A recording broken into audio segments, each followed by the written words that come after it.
500টা ফরজ বিধান আমল, এর 499টা করে, আর একটা কথা শুনলেই তখন জঙ্গি, জিহাদ, রাজাকার উল্টাপাল্টা নাম দেয়। মানে যদি 12টা ফরজ আদায় করে একটা আদায় না করে সওয়াব না হয়, 0 হয়, 0 হয়, আপনার জীবনের আমল আল্লাহ যেদিন মাপ দেবে, গুরুত্বের ভিত্তিতে গুরুত্বপূর্ণ কাজ করেননি, গুরুত্বহীন কাজ করে ভরে রেখেছেন, আপনিও 0 হবেন, 0 হবেন। আল্লাহ ভালো কাজ দেখতে চেয়েছেন, আর ভালো কাজ এই 500-র উপরে দুনিয়ায় আর নেই। এখন যদি 500 আয়াতের ব্যাখ্যা ভালো কাজগুলো একটা একটা করে করা হয়, আমি যতগুলো ভালো কাজ দুনিয়ায় কোরআন থেকে বের করতে পেরেছি, একটা বই আছে আমি জেলখানার ভেতরে, এটিএম আজহারুল ইসলাম সাহেব আমাকে পাঠিয়েছিল যে হামজা এটা পড়ো, খুব গুরুত্বপূর্ণ তথ্য এর ভেতরে আছে। সৌদি আরবের লেখক একজন, প্রোডাক্টিভ মুসলিম। এই বইটার ভেতরে ইংরেজিতে করা, আরবিতে করা ভার্সন দেওয়া আছে। পড়াটা পড়ে এই 3 বছরের ভেতরে 7-8 বার আমি শেষ করেছি। এখান থেকে যে তথ্যগুলো পেয়েছি তার অন্যতম এইটা, কোন মানুষ যদি ভালো কাজ করতে চায়, কোরআনের উপরে দুনিয়ায় কোনো ভালো কাজ, আরো জোরে বলেন, আমানা আমিলা বিহি উজিরা, যারা কোরআন দিয়ে কাজ করবে এদের কাজের পুরস্কার আল্লাহ নিজে দেবেন। জোরে বলেন আল্লাহু আকবার। তাহলে নামাজ যেমন কোরআনে আছে, রোজা আছে, হজ আছে, যাকাত আছে, এই কোরআনে কারিমে আল্লাহর দিন কায়েমের কথাও আছে।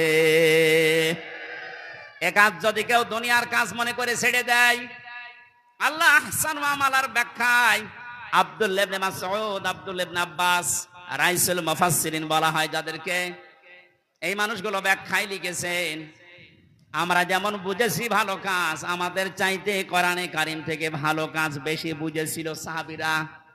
কথা বলেন না কেন? হযরতে মুআয মুআযের দিকে তাকিয়েছেন, মাত্র 11 বছর 13 বছর, তারা কিন্তু আহসান ওয়া আমালা বুঝেছিল যে ভালো কাজ কোনটা। আমরা মনে করি ভালো কাজ মানে জিকির করা, ভালো কাজ মানে দরবারে যাওয়া, ভালো কাজ মানে জুব্বা গায়ে দেওয়া, পাগড়ি মাথায় দেওয়া, দস্তরখানা বিছিয়ে খাবার খাওয়া, হ্যাঁ ভালো কাজ। কিন্তু সব চাইতে ভালো কাজ আল্লাহর কাছে কোনটা, এটা আমাদের চাইতে ভালো বুঝেছিল সাহাবীরা। এই বলেন না কেন? বলেন, আর একবার বলেন।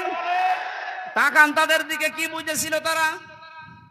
এতটুকু বয়সে আল্লাহর দিন কায়েমের জন্য নিজের হাঁটুর উপরে, পায়ের গোড় মোড়ের উপরে ভর করে উঁচা হয়েছে, যেন আমি জিহাদের ময়দান থেকে বাদ না পড়ি।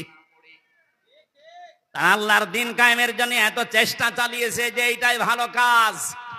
আর আমরা এখান থেকে যত পিছতে পারি, ফাঁকি দিতে পারি, তত নিজেকে ধন্য মনে করছি। আহুয়াল আজিজুল গফুর।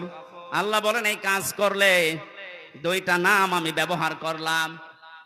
তাহলে আমার আলোচনার বিষয় হচ্ছে পৃথিবীর যত ভালো কাজ আছে সব চাইতে আল্লাহর নিকটে ভালো কাজ হচ্ছে আল্লাহর জমিনে আল্লাহর এই বিধান পালন করা। কথা বলেন না কেন? এটা যতদিন পর্যন্ত রাষ্ট্রীয়ভাবে কায়েম করতে না পারবেন, ইচ্ছা করলেও আপনি ভালো কাজ করতে পারবেন না। এ কাজ করতে গিয়ে যদি ভুল ত্রুটি হয়ে যায়, কোন দোষ ত্রুটি হয়ে যায়, আল্লাহ বলেন আমি আজিজুল গফুর, আমি তোর জন্য গফর হয়ে দেখা দেব, অপরাধগুলো মাফ করে দেব।